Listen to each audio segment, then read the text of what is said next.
Magandang araw po. Ako nga po pala si Larry, pero ang tawag nila sa akin ay Mang Lando.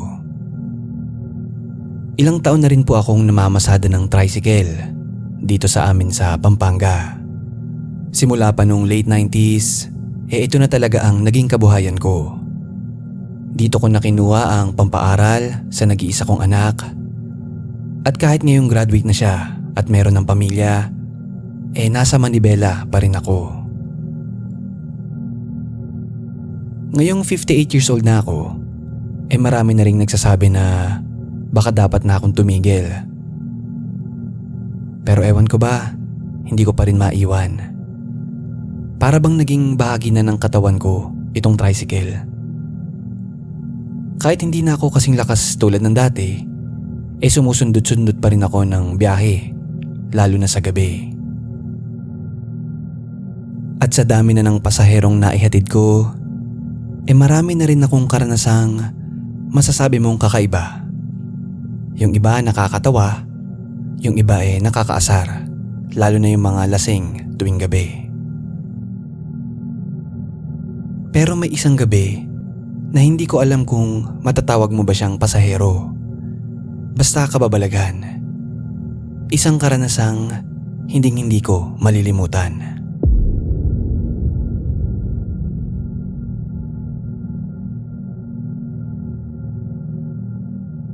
Nangyari ito taong 2016. Buwan ng Abril at mainit ang panahon. Bandang alas 11 na ng gabi noon dito sa amin sa Pampanga. May sakay akong isang babaeng empleyado. Galing raw siya sa overtime sa isang maliit na opisina sa bayan. At nagpapahatid siya sa kabilang barangay. Tahimik na ang kapaligiran. Ilang jeep na lang din ang dumadaan at wala nang gaanong tao. Ang mga tricycle na nakaparada sa terminal ay madalang na lang din. Habang tinataha ko ang kahabaan ng kalsada, sa harap ng eskwelahan, doon ako unang may nakita. Isang babae, nakaputing blouse at mahabang palda. Maputi siya. Medyo payat lang at mahaba ang buhok. Nakaupo lang siya sa may parang mahabang upuan sa tapat ng eskwelahan. Hindi siya gumagalaw doon.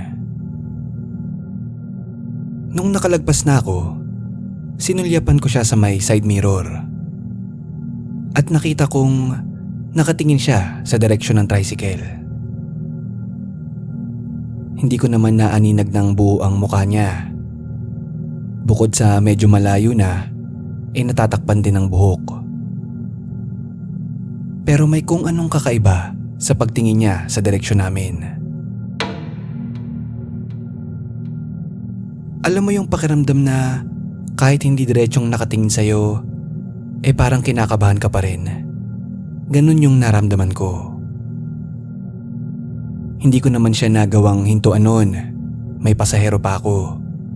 At isa pa, may naramdaman akong hindi ko maipaliwanag. Hindi naman takot, parang pagtataka lang.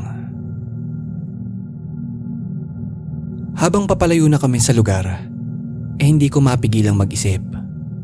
Sino yun? Bakit parang ang lungkot niyang tignan? Medyo nag-alala nga ako kasi mag-isa lang siya doon. Inisip ko na lang na baka may hinihintay siya. Pagkababa ng pasahero ko sa may crossing, bumalik na ako sa terminal. At pagdaan ko ulit dun sa tapat ng eskwelahan, wala na yung babae. Wala nang nakaupo dun sa bench. Baka ako umalis na rin o nakasakay na ng ibang tricycle. Pero may parte sa isip ko na hindi mapalagay. Kaya tinanong ko yung ibang kasama ko sa terminal kung may naisakay ba silang babaeng ganun ang ayos. Wala naman daw. Kaya inisip ko na lang baka naglakad lang o sumakay sa ibang tricycle. Sa puntong yun pinagwalang bahala ko na lang. Kinabukasan, naging normal naman ang araw ko. Pasada ulit. Sakay dito, hatid doon. Pero tuwing dumadaan ako sa tapat ng eskwelahan na yun, automatic na napapatingin ako sa may upuan. Wala naman. Wala namang dahilan pero ewan ko ba. Pero parang hinahanap ko yung babaeng yun doon sa tapat ng bench. Lumipas ang mga araw at halos makalimutan ko na rin siya. Hanggang dumating ang isang gabi. Mag-iisa o 2 linggo matapos ko siyang unang makita. Bandang 10:00 na ng gabi noon. Wala masyadong pasahero kaya pauwi na sana ako. Maaliwalas naman ang klima at maliwanag ang buwan. Habang binabaybay ko ang parehong kalsada, doon sa may tapat ng eskwelahan ay nakita ko ulit siya. Nakatayo na siya sa pagkakataon na yun. Parehong blouse, parehong palda, pareho pa rin ang postura. Pero ngayon, mas maliwanag kong nakita ang mukha niya dahil sa ilaw ng poste. Normal lang ang ekspresyon niya, pero para bang may kung anong lungkot ang mararamdaman mo pag tinitigan mo siya. Napabulong na lang ako sa sarili ko na parang siya ulit yun habang binabagalan ko ang takbo ng tricycle. Wala akong sakay sa pagkakataon na yun, pero hindi ko agad siya tinigilan. Hindi naman kasi siya pumapara, kaya patay mali siya lang ako. Kunwari hindi ko siya napansin. Dumiretso lang ako, pero sa may salamin, isinilip ko ulit ang likuran. Nakatayo pa rin siya, hindi kumikibo. Sa pagkakataon na yun, medyo nabawasan ang kaba ko. Kasi kahit paano, nakita ko siya ng mas malapit. Pero ang nakakapagtaka, bakit mag-isa lang siya doon sa pwesto na yun? Sa isip-isip ko, baka may hinihintay o may katagpo siya roon. Pero yun ang akala ko. Ang hindi ko alam, sa susunod na pagkakataon pala, ay mangyayari ng isang karanasan na hindi ko malilimutan bilang isang tricycle driver.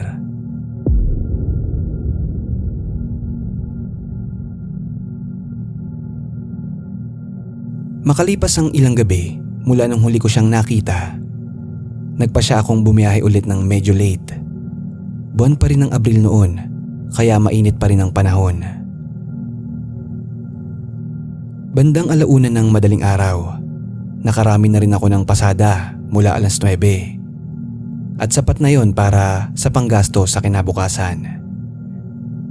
Pero sa hindi malamang dahilan, nagpa siya akong mag-ikot pa bago umuwi. Umikot ako sa may palengke, tapos bumalik sa daang harapan ng eskwelahan. Walang katao-tao, pati mga paboritong tambayan ng mga estudyante ay tahimik na. Sarado na rin ang parisan, sarado na ang mga tindahan. Normal naman yun para sa ganung oras. Hanggang sa napadaan ako sa tapat ng bench at nandoon ulit siya. Tumigil ako. Doon sa ilalim ng poste ko ulit siya napansin. Hindi gumagalaw at walang emosyon sa muka. Nakatayo ulit siya, tuwid ang likod at nakatingin lang ng diretso. Para bang may hinihintay talaga. Hindi ko alam kung anong nagtulak sa akin, pero siguro dahil nag-aalala ako at baka nag-aantay siya ng masasakyan, huminto ako sa tapat niya. Pero bago pa ako magtanong, para alamin kung sasakay siya, bigla siyang nagsalita. "Pahatid po, Manong." Normal naman ang tono at matinis ang boses niya. Sumakay siya sa loob ng tricycle ng dahan-dahan. Hindi man lang nga ako tinanong kung magkano, basta sumakay lang siya. Pag upo niya, nagsalita ulit siya. Pero sa pagkakataon na yun, parang may kung anong lungkot sa boses niya. "Manong, sa may malagasang lampo, sa tapat ng construction." Napalingon ako ng bahagya. Hindi siya tumitingin sa akin. Nakatungo lang siya. Pero boses pa lang, ramdam mo ang lungkot na tinatago niya. Doon ako medyo kinabahan. Dahil sa pag-iiba ng tono niya. Para siyang takot na paiyak na. Alam kong may lumang gusali sa lugar na yun, gawing dulo ng barangay. Isang malawak na lote na balak gawing subdivision. Matagal nang hindi tinatapos ang construction na yun. May mga balita rin na nagpalit daw ng kontraktor. Pero hindi na ako nagtanong pa noon. Pasahero ang boss ng biyahe, ika nga. Tumango lang ako at pinaandar ang tricycle. Tahimik lang ang biyahe, walang kahit anong pag-uusap. Kahit likod ng side mirror, hindi ko tinitignan. Hindi ko naman ugali ang makipag-usap sa mga pasahero. Pero sa tuwing titingin ako sa loob ng tricycle, andun siya, nakayuko lang. Makalipas ang halos 15 minuto, narating namin ang harapan ng gusali. Madilim at walang ilaw. Wala ring ibang sasakyan o tricycle. Sarado ang gate, pero may bakanting lote sa gilid na parang ginagamit na alternate na daanan. "Dito na po," sabi niya. Huminto ako ng dahan-dahan. At bigla siyang nagsalita. "Sandali lang po, Manong. Kukunin ko lang po yung pamasahe sa likod." Doon ako medyo nagtaka kasi walang kailaw-ilaw doon at parang walang bahayan sa likuran. Tumango lang ako ng nakangiti at nagsimula na siyang maglakad papunta sa likod ng gusali. Hindi siya tumatakbo, hindi rin siya nagmamadali. Parang sigurado siya sa pupuntahan niya. Naiwan akong nakaupo sa tricycle. Nakahawak lang sa manibela, pero bukas pa rin ang ilaw at makina. Pinakikiramdaman ko rin ang paligid. Lumipas ang 5 minuto, tahimik pa rin. At nung medyo nakasampung minuto na, nagsimula na akong mainip. Bakit ang tagal? Sa tagal ko nang namamasada, sanay na akong minsan may mga pasaherong walang barya o yung iba kumukuha nga ng pamasahe sa bahay nila. Pero yun, iba sa lahat. Kasi wala naman siyang kinakausap na iba. At walang bahay o daanan sa likod ng lugar na yun. Sumapit ang 15 minuto, hindi pa rin siya bumabalik. Sa kabila ng kaba, bumaba na ako. Dahan-dahan kong nilapitan ang gilid ng bakod. May kaunting siwang doon sa plywood na pansamantalang barikada. Tumingkayad ako ng kaunti para silipin. Hindi ko alam kung bakit, pero kinakabahan ako kahit wala naman akong nakikitang dahilan para matakot. Pero madilim yung gabi na yun. Ang liwanag lang na mula sa tricycle ang nagiging gabay ko. Pagkasilip ko, puro damo ang nasa paligid.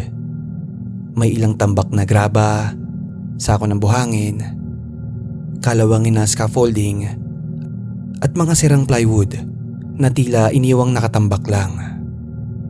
Walang bakas ng tao, walang bahay, ni walang ang ilaw. Medyo napaatras ako noon at napalunok. Saan siya dumaan?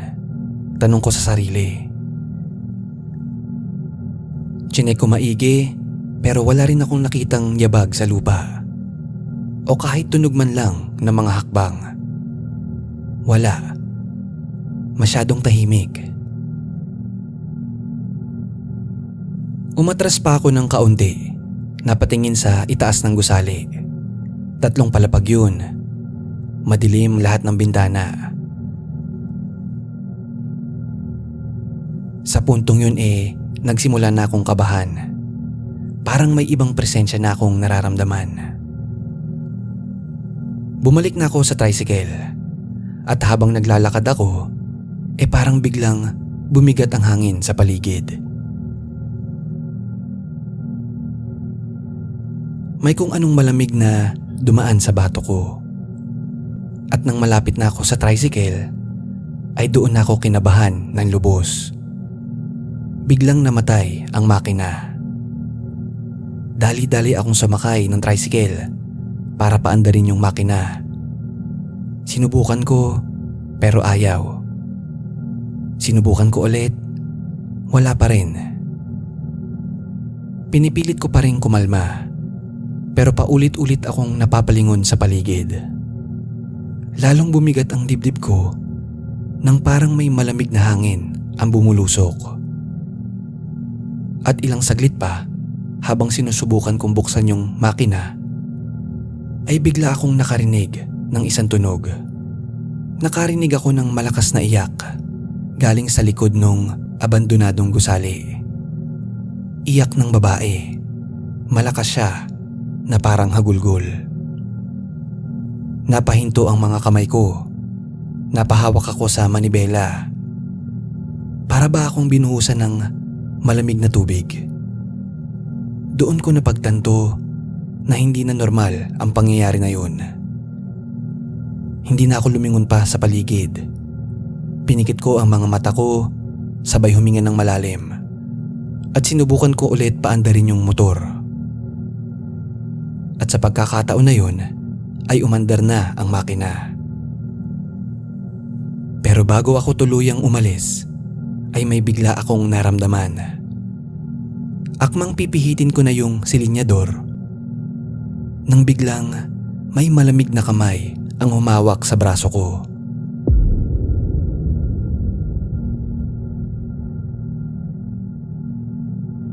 Napasigaw ako noon sa gulat. Pero hindi na ako nag-isip pa. Hinataw ko na yung silinador at nag-U-turn ako agad. Ang bilis ng takbo ko noon, hindi na ako lumingon. Hindi na rin ako huminto kahit may nakita akong nakaabang sa waiting shed dun sa may kanto. Nakakakilabot talaga yung iyak na narinig ko nung gabi na yon. Kahit hanggang ngayon, habang sinusulat ko to, nangingilabot pa rin ako sa takot. Sinilip ko yung rearview mirror, wala naman ako nakita. Pero ang dibdib ko, parang sasabog na sa sobrang kaba habang nagmamaneho ako.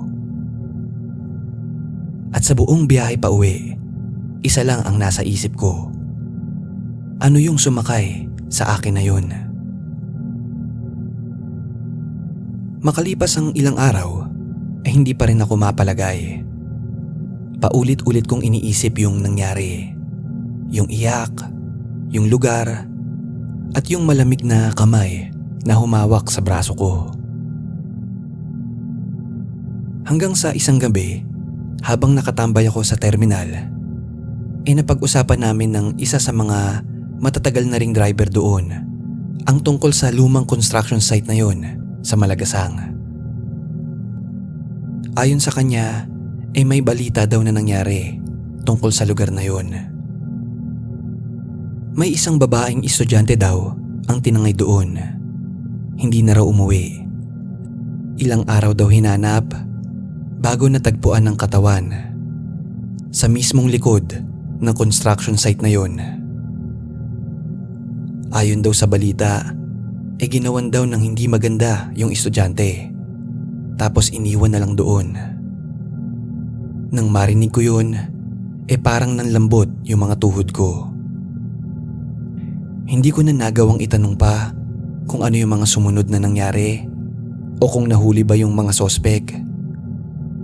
Kasi nang marinig ko yun, parang hindi na ako makapagsalita. Hindi ko alam kung multo nga yung sumakay sa akin o baka Paghingi lang yun ng tulong mula sa isang kaluluwang hindi nabigyan ng hustisya. Simula noon, iniwasan ko ng magpagabi sa pasada. Hanggang 9:00 na lang ako. At sa tuwing dumadaan naman ako doon sa may eskwelahan sa Malagasang, hindi ko mapigilang kabahan. Noon ko lang talaga napagtanto na may mga bagay talaga dito sa mundo natin ang hindi natin lubusang maipapaliwanag.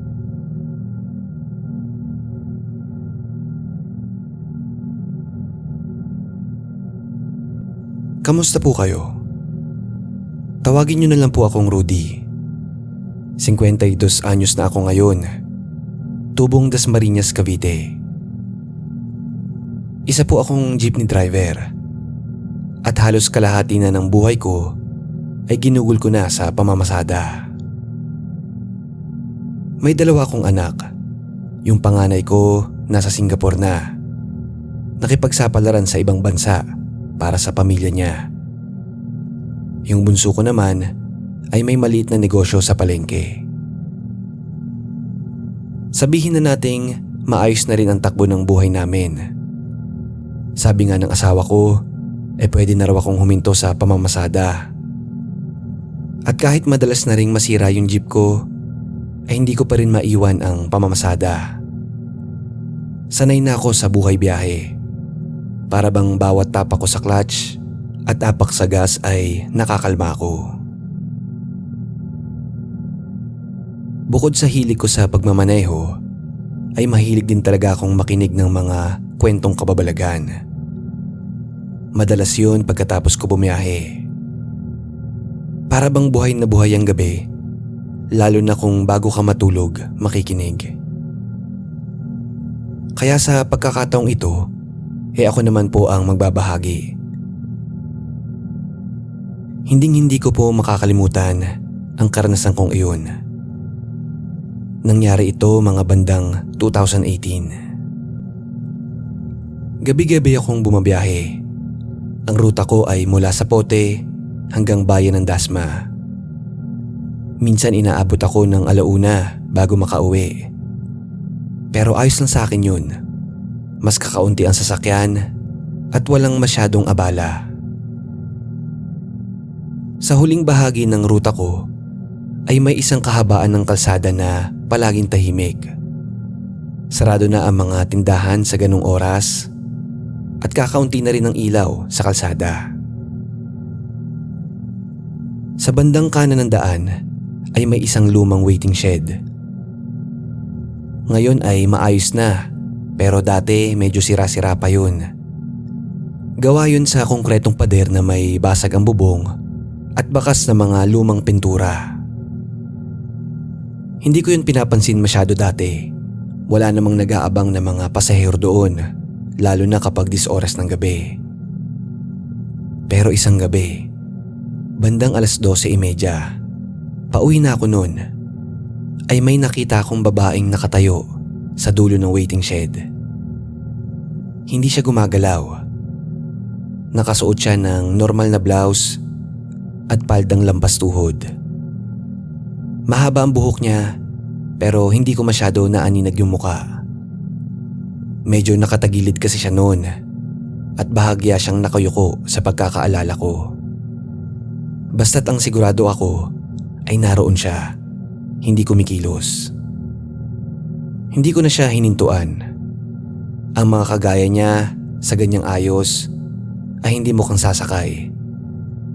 At sa tagal ko na sa pamamasada, alam ko na agad kung sino ang may balak sumakay. Yung babae na yon, parang hindi. Parang may hinihintay lang siya. Nilampasan ko lang yung babae.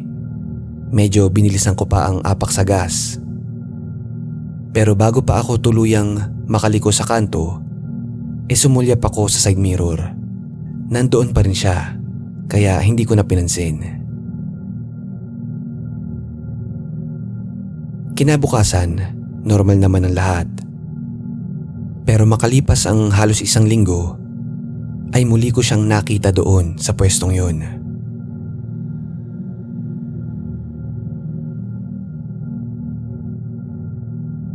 Parehong lugar, parehong ayos at parehong suot. Doon na ako nagsimulang mapaisip. Lalo na't wala naman akong nakikitang tao sa ibang bahagi ng kalsada. Sa paligid noon ay puro talahiban at bakanting lote. Kahit nga tricycle ay bihirang dumaan doon. Pero siya, pangalawang beses ko nang nakita doon. Hindi ko pa rin siya pinara. Hindi ko na rin siya tinitigan ng matagal. Pero paglagpas ko doon sa waiting shed, ay may parang malamig na hangin na bumalot sa katawan ko.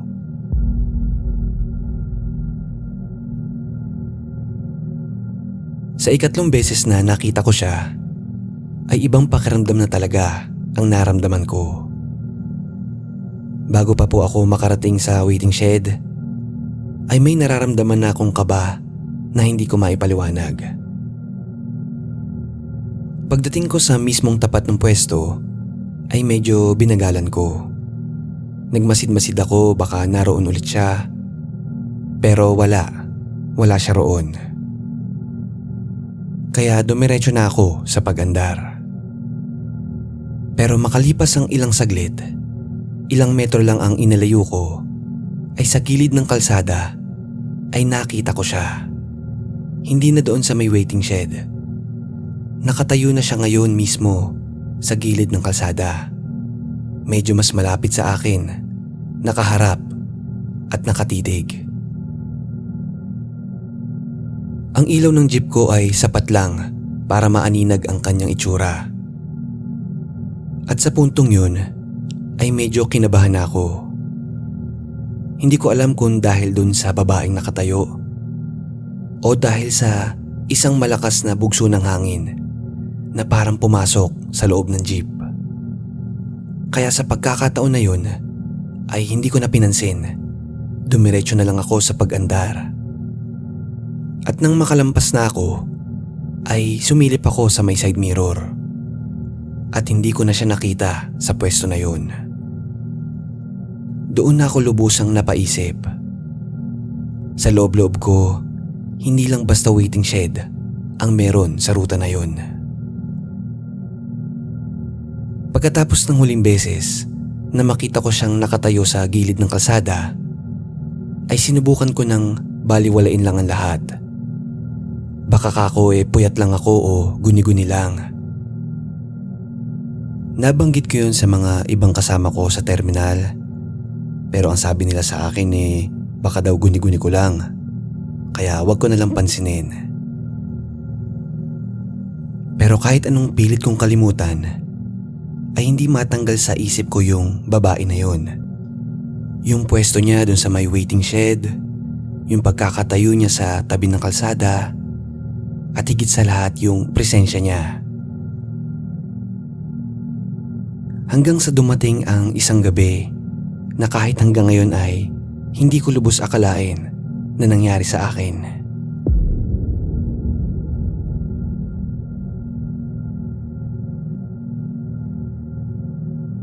Gabi ng Biyernes, alas 12 pasado na. Medyo malakas ang hangin at umaambon-ambon. Pauwi na ako noon, mag-isa na lang ako sa jeep. Galing ako sa huling pasada doon sa palengke. Walang ibang sasakyan sa daan at wala ring tao sa kalsada. Pagdaan ko sa mismong harapan ng waiting shed, wala yung babae. Binagalan ko ang andar ng jeep. Umusad ako ng dahan-dahan habang nakamasid sa paligid. Wala talaga. Kalmado lang ang lugar. Sa isip-isip ko, baka nga tama yung mga kasama ko. Baka guni-guni ko nga lang yung nakita ko nung mga nakaraang gabi. At sa kauna-unahang pagkakataon, nakahinga ako ng medyo maluwag. Pero ilang metro pa lang ang inilayo ko, ay biglang nanghina yung makina ng jeep. Bigla itong nagpapalya. Yung tipong parang malapit ng mamatay. Pinilit kong igalaw ang manibela, pero ramdam kong hirap na ang makina. Ang ginawa ko pinatigil ko muna saglit. Pinatay ko ang ilaw para makapagpahinga ng onti yung baterya at binuksan ko ang hood ng jeep. Pamilyar na sa akin ang ganitong aberya. Minsan battery lang, minsan sa kable. Pero habang sinisilip ko ang loob ng makina, ay may naramdaman akong kakaibang lamig sa may bandang bato ko. Kakaiba yung pakiramdam na yon. Para bang may nakatingin sa akin. Kaya bumalik na kagad ako sa driver's seat. Binuksan ko ang ilaw sa loob ng jeep at sinubukang paandarin ulit ang makina. At habang iniikot ko yung susi, ay doon ko siya ulit nakita. Sa pagkakataong ito ay hindi na siya nakatayo sa labas o nakaupo sa may waiting shed. Nakita ko siyang nakaupo sa pinakadulong bahagi ng jeep ko.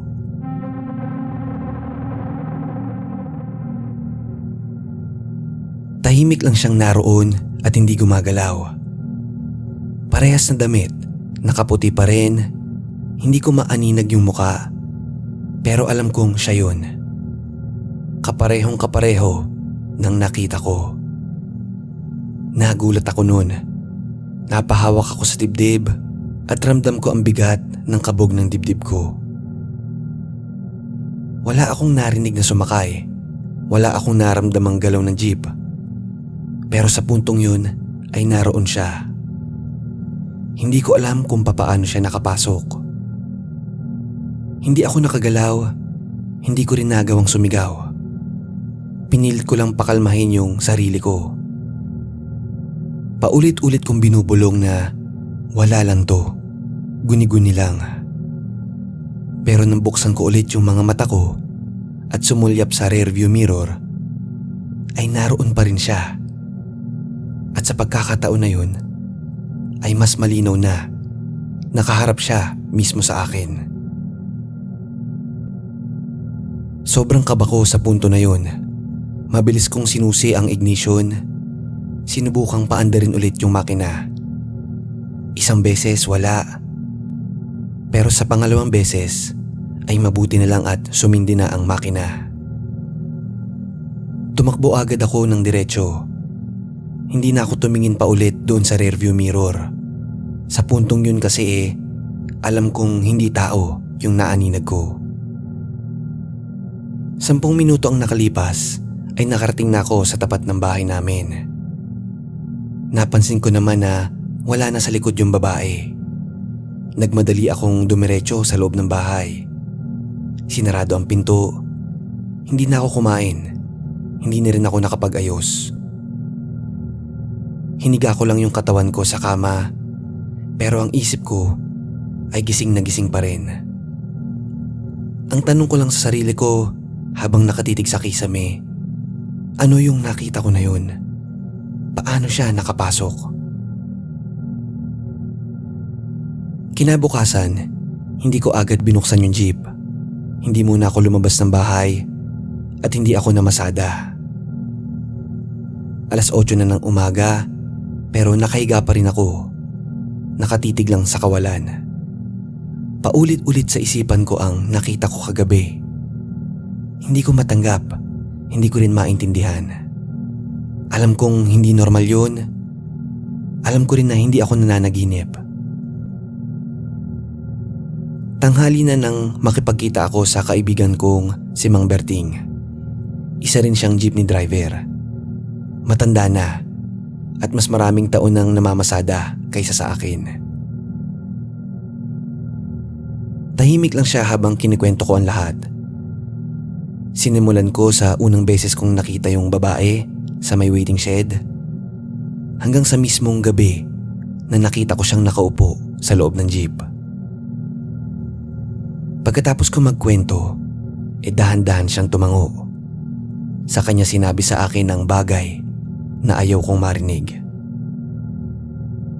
Matagal na raw yung kwento na yun sa waiting shed, ayon sa kanya. Hindi lang daw ako ang nakakita, kundi marami ng kwento ang kumalat. Ayon kay Mang Berting, ay may insidente raw noon. Mahigit 10 taon na ang nakalipas. Ayon daw sa balita, ay isang dalaga ang gabi na raw umuwi. Naghihintay ata ng tricycle doon sa waiting shed. Pero ang masamang nangyari ay hindi na raw nakauwi sa pamilya yung babae na yun. Kinabukasan daw ay nakita ang katawan niya sa masukal na bahagi ng kalsada. May takip ang muka at wala ng buhay. At hanggang ngayon daw ay hindi pa raw nare-resolba ang kaso. Simula noon, sabi ni Mang Berting, ay may ilan na daw na nagsasabing may nakikitang babae daw doon. Akala mo raw pasahero, pero hindi talaga umaalis. Hindi na ako nakasagot noon at para bang nanlamig ang pawis ko. Hindi ko sigurado kung dapat ba akong matakot o maawa. Pero simula noon, hindi na ako bumiyahe ng 10 oras ng gabi. Hanggang ngayon, halos 10 taon na ang lumipas, ay malinaw na malinaw pa rin sa alaala ko ang gabing nakita ko ang babae na yon sa waiting shed.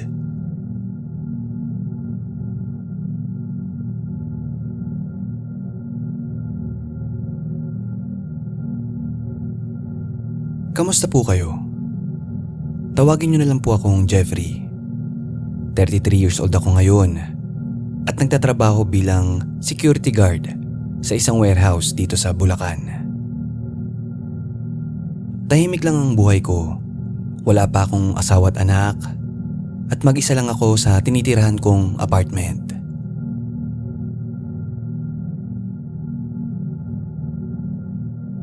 Sanay ako sa ganitong klaseng routine. Trabaho, uwi, tulog, tapos gano'n na naman kinabukasan. Kaya sa ganitong takbo ng buhay araw-araw, ay natuto akong maghanap ng mga simpleng bagay na magbibigay excitement kahit papano. At doon ko nga nahanap ang hilig ko sa pagkukumpuni at pagpapaganda ng mga motor. Mahilig ako sa mga motorsiklo. Sa katunayan, 2 po ang motor ko ngayon. Isang Honda Beat at isang Suzuki SkyDrive. Hindi ko naman kailangan ng bago. Basta umaandar, malinis, ay ayos na sa akin. Hindi din naman ako full-time buy and sell. Pero kapag may gustong bumili at tutubo naman ako kahit konti, ibinibenta ko na. Pero sa hobby kong ito ay may isa akong karanasang talagang nagbukas sa isip ko tungkol sa mga bagay na hindi maipaliwanag. At ito po ang ibabahagi ko sa inyo. Nangyari ito 2 years ago, taong 2023. Buwan ng Marso noon at may inoffer sa akin ng kumpare ko na si Joven. May binibenta raw siyang isang Honda Click, second hand, pero sariwa pa. Kumpleto ang papeles, rehistrado, at higit sa lahat, mura. Presyong tropa, ika nga. Sabi ni Joven, hindi raw niya gaanong tinanong ang nagbenta. Biglaan lang daw. Parang minadaling ipasa. Kumbaga sa terminong buy and sell fast break. Kaya kinuha niya yung unit. Siyempre, ako naman kampante. Kilala ko na si Joven. Matagal na kaming magkakilala. Matagal ko na siyang kaibigan. Wala rin naman akong nababalitaan na masama tungkol sa negosyo niya. Kaya hindi ko na pinigapa ang tanong. Tinanggap ko ang deal na parang jackpot. Agad kong kinuha yung motor. Pagka-uwi ko ng motor sa bahay, wala talaga akong naging reklamo. Maganda pa ang pintura, walang kagas-gas-gas-gas, malinis yung previous owner. Maayos din ang tunog ng makina, tahimik at swabe. Kumpleto rin lahat, kahon, pati nga toolkit meron. Kinabukasan, ginamit ko na agad yung motor pagpasok ko sa trabaho. Walang sablay, Ika nga parang bago. Ang saya ko pa nga kasi medyo luma na din yung motor ko noon na Rusi at hindi branded na tulad ng Honda. Matapos ko nga rin kunin yung Honda Click binenta ko na rin yung Rusi ko kay Joven. Siya na lang daw ang maghahanap ng buyer noon. Sa mga unang araw, normal naman ang lahat. Masaya ako sa naging desisyon ko. Araw-araw ko siyang ginagamit. Pamasok, pauwi, at kahit sa pamalengke tuwing weekend. Pero isang gabi, habang naka-duty ako sa warehouse, doon ako unang nakaranas ng kakaiba sa motor na yon. Mag-aalas 12 na ng gabi at mag-iikot na ako sa compound para mag-check ng paligid. Normal routine ko yon. Walang ibang tao at tahimik ang kapaligiran. Ilaw lang ng poste at ilan mula sa loob ng warehouse ang bukas. Habang papalapit ako sa area kung saan nakapark yung motor, napansin ko agad yung liwanag. Pagtingin ko, nakasindi ang headlight ng motor. Napatigil ako noon. Alam kong naka-off yun kanina, sigurado ako. Dahil ako mismo ang nagpark at nagpatay ng makina. At isa pa, ayokong maubos ang battery ng motor ko. Wala ring ibang tao roon. Wala ring CCTV sa mismong parte ng parking area. Kaya hindi ko ma-check kung may dumaan. Nilapitan ko ang motor sa pagkakataon na yun. Hindi naman bukas yung makina, yung ilaw lang talaga. Hinawakan ko rin yung ilaw para i-check at mainit siya. Parang matagal nang nakasindi. Kinutuban ako pero wala naman akong ibang mapagbibintangan. Wala ring ibang unit na nakapark. Kaya imposibleng may ibang tao na nagbukas noon. Kinaumagahan, dinala ko sa talyer yung motor malapit sa amin. Pinacheck ko agad ang wiring at battery. Ayon sa mekaniko, wala naman daw problema. Maayos daw lahat. Wala raw dahilan para kusa itong magbukas. Hindi ko na pinilit ipaliwanag. Inisip ko na lang, baka may konting topak lang yung switch. Natural lang yon sa mga second hand. Lumipas ang isa pang gabi, wala namang kakaiba. Pero sa sumunod na gabi, ay may nangyaring hindi ko inaasahan.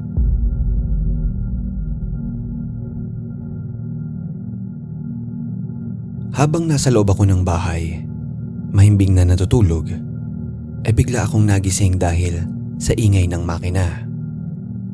Agad akong tumayo. Binuksan ang ilaw sa labas. Dumungaw ako sa pinto at mula doon tanaw ko ang motor sa garahe. Bukas ang headlight, pati ang makina. Pero nang sinilip ko pa, walang tao. Sarado ang gate at tahimik ang paligid. Takang-taka ako noon. Bakit bukas ang motor nasa akin ang susi? Doon ako unang beses kinabahan. Sa isip-isip ko parang may mali na nga sa motor na yun. Kinabukasan, nagdadalawang isip ako gamitin yung motor. Pero kailangan kong pumasok. Wala akong ibang sasakyan. Naibenta ko na rin kasi yung Rusi. Kaya ginamit ko pa rin. Pero mas naging maingat ako sa pagkakataon na yun. Nasa likod pa rin ng isip ko yung mga pangyayari. Iniiwasan ko na lang isipin. Ang sabi ko na lang naglolo ko lang yung wiring. Automatic kasi. O kaya naman, baka may problema sa starter. Pero makalipas lang ang ilang gabi, ay may isang pangyayari na tuluyang nagpabago sa pananaw ko sa motor na yon. Habang papasok ako sa trabaho, dumaan ako sa daang malapit sa simbahan. Medyo madilim ang parte ng kalsada na yon. Walang masyadong bahay. Puro puno lang at mga bakod. Habang umaandar ako, ay bigla na lang pumreno yung motor. Parang nagloko. Pahinto-hinto yung motor na parang may naglalaro ng preno. Laking gulat ko noon kasi hindi ko naman pinipindot yung preno. Huminto ako at napatingin sa paligid. Wala naman lubak. Walang sira yung kalsada. Kaya sigurado ako na preno yun. Gumagana ng kusa. Hindi ko na pinag-isipan pa. Nasa gitna ako ng dilim nun. Buti na nga lang wala ako sa highway. Walang kasalubong. Pagdating sa warehouse, hindi ko agad pinatay yung makina. Dinouble check ko yung preno. Talagang takang-taka ako. At doon ko na naisip na delikado gamitin ang motor na yun. At sa mga sumunod pa na araw, doon na mas lumala ang nararamdaman kong kakaiba sa Honda Click na nabili ko.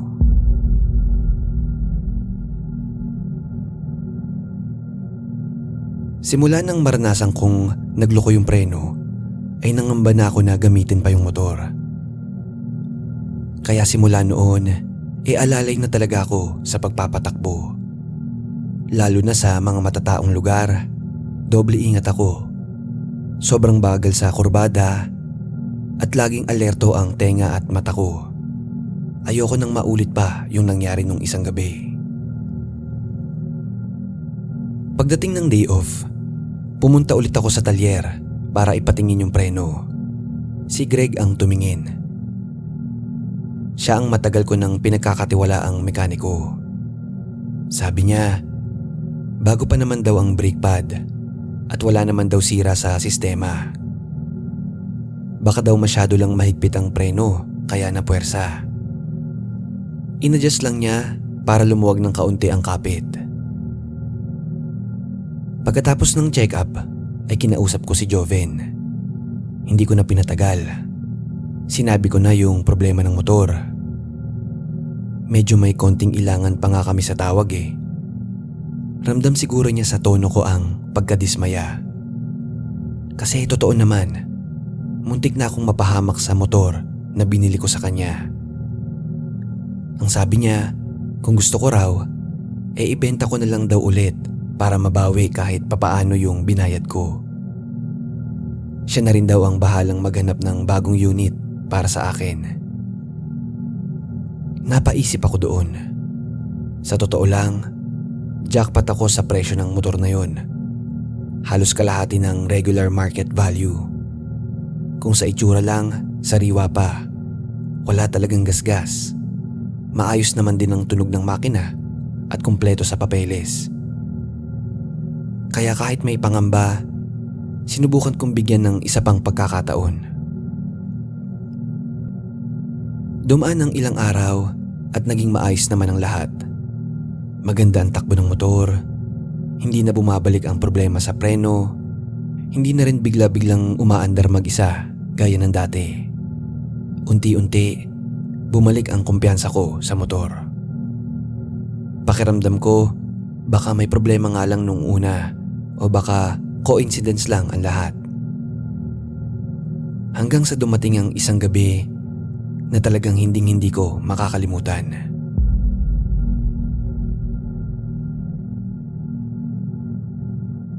Biyernes yun, bandang 8:00 ng gabi. Tahimik ang kapaligiran. Sa loob ng bahay ay nag-aayos na ako ng gamit. Nagre-ready para pumasok. Inaayos ko na ang bag ko. Nakasabit na rin sa silya yung uniform ko. Pero nung gabi na yun ay may kakaiba talaga akong pakiramdam.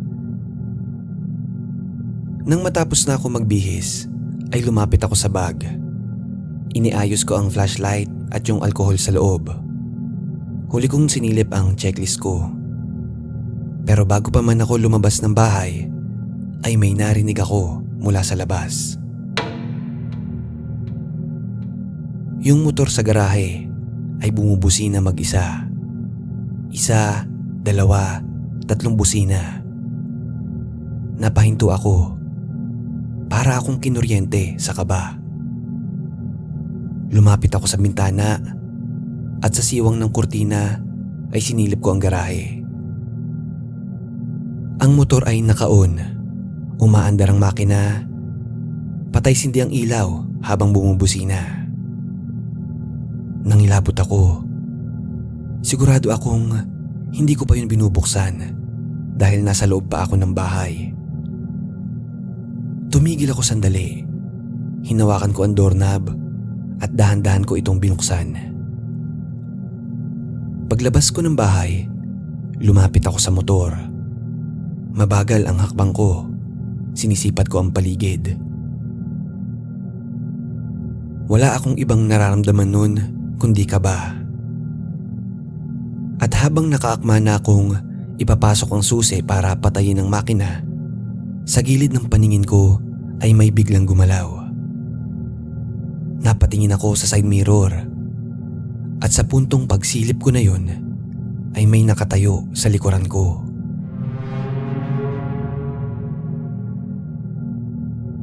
Isang lalaki, matangkad siya at nakatitig sa akin. Hindi malinaw ang mukha niya pero ang kulay niya ay parang kulay abo. Hindi rin siya gumagalaw. Napakapit ako sa upuan ng motor. Biglaan akong lumingon para tiyakin kung totoo yung nakita ko. Walang tao sa likod. Pero pagtingin ko ulit sa salamin ay nandoon pa rin yung lalaki. Parehas lang ang pwesto. Nakatayo pa rin siya sa likod ng motor. Hindi gumagalaw. Doon na ako nakumbinse. Hindi lang basta wiring o preno ang problema. Hindi ito simpleng sira sa makina. May kababalaghan sa motor na yun. Sa puntong yun ay hindi ko na kinaya. Pinatay ko agad ang makina. Halos nanginginig ang kamay ko habang kinakalabit ang susi. Pagkapatay ng makina ay namatay na rin ang busina. Pero sa oras na yun ay hindi pa rin nawawala yung kaba ko. Nagmadali akong tumakbo papasok sa bahay. Hindi ko na rin chinek kung nakakandado ba yung gate. Bahala na. Ang gusto ko lang ay makalayo dun sa pwesto ng motor. Pagpasok ko ay sinara ko agad ang pintuan. Sumandal ako sa dingding saglit pero hindi pa rin ako mapanatag. Dumiretso ako sa kwarto at naupo sa kama. Pawisan, nanginginig at halos hindi makagalaw. Paulit-ulit ang tanong sa isip ko. Bakit sa akin nangyari yun? At ano ba ang meron sa motor na yun? Pagkalipas ng ilang segundo, matapos akong makabawi sa pagkabigla, hindi na ako nagdalawang isip pa. Kinuha ko agad ang cellphone at tinawagan si Joven. Diretso na ako sa punto. Isusoli ko na yung motor sa oras na yun mismo. Wala na akong pakialam nun. Ayoko nang makita yung motor na yun sa bahay ko. Mabuti na lang at ilang kanto lang ang layo ng bahay nila Joven. Pagkalipas ng halos 15 minutos ay dumating na siya. Tahimik lang siyang nakatayo sa gate, hawak ang helmet. Hindi na rin ako nagpaligoy-ligoy. Inabot ko sa kanya ang susi at rehistro ng motor. Hawak ko rin yung manual. Sabi ko sa kanya, kahit masama ang loob ko, hindi ko naman siya sinisisi. Pero kailangan ko nang alisin sa bahay ko ang motor na yun. Kalmado lang ang mukha ni Joven. Tinanong niya ako kung bakit. Sabi ko sa kanya, bukas ko na sasabihin. Bago siya umalis, ay inabot niya sa akin ang susi ng isa niyang motor. Gamitin ko muna raw yung Wave 100 pansamantala. Sayang daw ang araw, baka hindi raw ako makapasok sa trabaho. Medyo napayapa naman ako nung marinig ko yun. Kaya sa kabila ng kaba, pumasok pa rin ako sa trabaho. Kinabukasan, maagang bumalik si Joven sa bahay. tahimik lang siyang naupo sa may garahe at nagkape kami doon. Kinuwento ko sa kanya yung mga naranasan ko sa motor na yun. At doon nga ay sinabi niya sa akin ang totoong reason for selling ng motor na yun.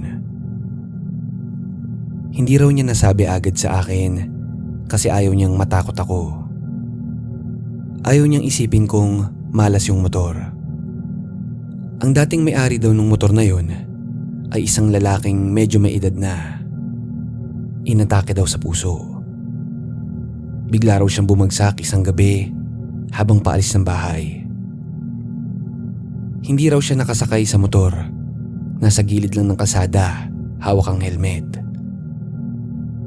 At makalipas daw ang ilang buwan matapos yung insidente, nagdesisyon daw yung pamilya na ibenta na ang motor dahil wala namang gagamit. At yun nga daw ang dahilan, ayon mismo kay Joven. Pero siya mismo ay wala naman daw nararanasang kakaiba nung nasa kanya yung motor. At dahil hindi naman daw aksidente ang nangyari, ay hindi na niya sinabi sa akin. Sa totoo lang po, kahit hanggang ngayon nagtataka ako. Di ko maiwasang magtanong, ako lang ba kaya ang nakaranas ng ganun sa motor na yon? Pero di na mahalaga sa akin yun. Ang importante, wala na ang motor na yon sa bahay at payapa na ulit ang garahe ko. Ngayon, 2 motor na ang meron ako. Parehong maayos at parehas payapa. Maraming beses na ring may nag-alok sa akin ng murang motor. Yung tipong halos kalahati ng presyo. At ayos pa raw ang makina. Pero hindi na. Hindi naman ako full-time na buy and sell. Kontento na ako sa gamit ko ngayon. At sa karanasan kong iyon, isa lang ang masasabi ko. May mga bagay talaga dito na hindi natin maipapaliwanag. At minsan, kasama ito sa mga binibili nating gamit na hindi natin alam ang pinagmulan.